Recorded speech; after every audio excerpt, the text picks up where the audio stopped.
ಎಲ್ಲರಿಗೂ ಶುಭೋದಯ. ಇಂದು ಕನ್ನಡ ರಾಜ್ಯೋತ್ಸವ ಆಗಿರುವುದರಿಂದ ನಾನು ಕನ್ನಡದಲ್ಲೇ ಭಾಷಣ ಮಾಡುತ್ತೇನೆ ಮತ್ತು ಎಲ್ಲರಿಗೂ 70ನೇ ಕನ್ನಡ ರಾಜ್ಯೋತ್ಸವದ ಶುಭಾಶಯಗಳು. ಪ್ರತಿ ವರ್ಷವೂ ನವೆಂಬರ್ 1ರಂದು ಕನ್ನಡ ರಾಜ್ಯೋತ್ಸವವು ಆಚರಿಸುತ್ತೇವೆ ಮತ್ತು ಕನ್ನಡಿಗರ ಹೆಮ್ಮೆಯ ಹಬ್ಬವಾಗಿದೆ. 1956 ನವೆಂಬರ್ 1ರಂದು ಭಾರತದ ಭಾಷಾವಾರು ಪ್ರಾಂತ್ಯಗಳು ರಚನೆ ಆಯಿತು. 1973 ನವೆಂಬರ್ 1ರಂದು ಮೈಸೂರು ರಾಜ್ಯವನ್ನು ಕರ್ನಾಟಕ ರಾಜ್ಯ ಎಂದು ಹೆಸರಿಡಲಾಯಿತು. ಕರ್ನಾಟಕವನ್ನು ಕಟ್ಟಿದ ಕನ್ನಡ ಕುಲಪುರೋಹಿತರಾದ ಆಲೂರು ವೆಂಕಟರಾಯರಿಗೆ ನನ್ನ ವಂದನೆಗಳು. ನಮ್ಮ ಕರ್ನಾಟಕ ರಾಜ್ಯವು ಮೊದಲು ಮೈಸೂರು ರಾಜ್ಯ ಎಂದು ಕರೆಯುತ್ತಿದ್ದರು. ಈ ಕರ್ನಾಟಕ ಕ್ಷೇತ್ರದಲ್ಲಿ ಗುಡಿಗೋಪುರಗಳು, ಜಲಪಾತಗಳು, ವನ್ಯಜೀವಿಗಳು ಸುಂದರವಾಗಿವೆ.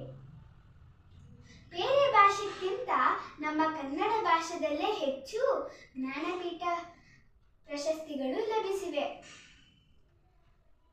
ಎಲ್ಲಾದರೀರು ಎಂದಾದರೀರು ಎಂದೆಂದಿಗೂ ಈ ಕನ್ನಡವಾಗಿರು.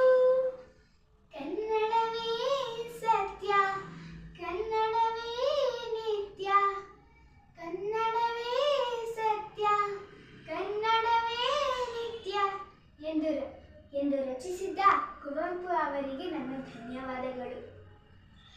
ಕೆ.ಎಸ್. ನಿಸಾರ್ ಅಹಮದ್ ಎಂದ ಹೇಳಿದ ತಕ್ಷಣ ನಮಗೆ ನೆನಪಾಗುವುದೇ ಕನ್ನಡ ನಿತ್ಯೋತ್ಸವ ಪದ್ಯ.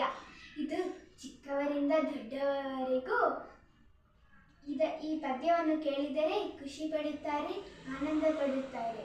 ಮತ್ತು ಇಷ್ಟು ಚೆನ್ನಾಗಿರೋ ಮಧುರ ಹಾಡನ್ನು ಅವರು ರಚಿಸಿದ್ದಾರೆ.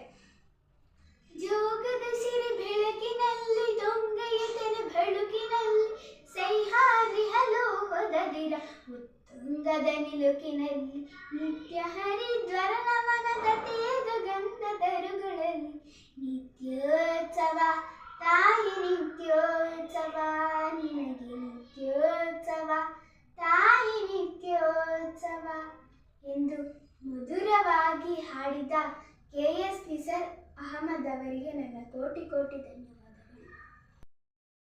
ಜೈ ಭುವನೇಶ್ವರಿ ಮಾತೆಗೆ ಜೈ. ಜೈ ಕನ್ನಡಾಂಬೆಗೆ ಜೈ. ಕನ್ನಡವೇ ಸತ್ಯ, ಕನ್ನಡವೇ ನಿತ್ಯ. ಧನ್ಯವಾದಗಳು.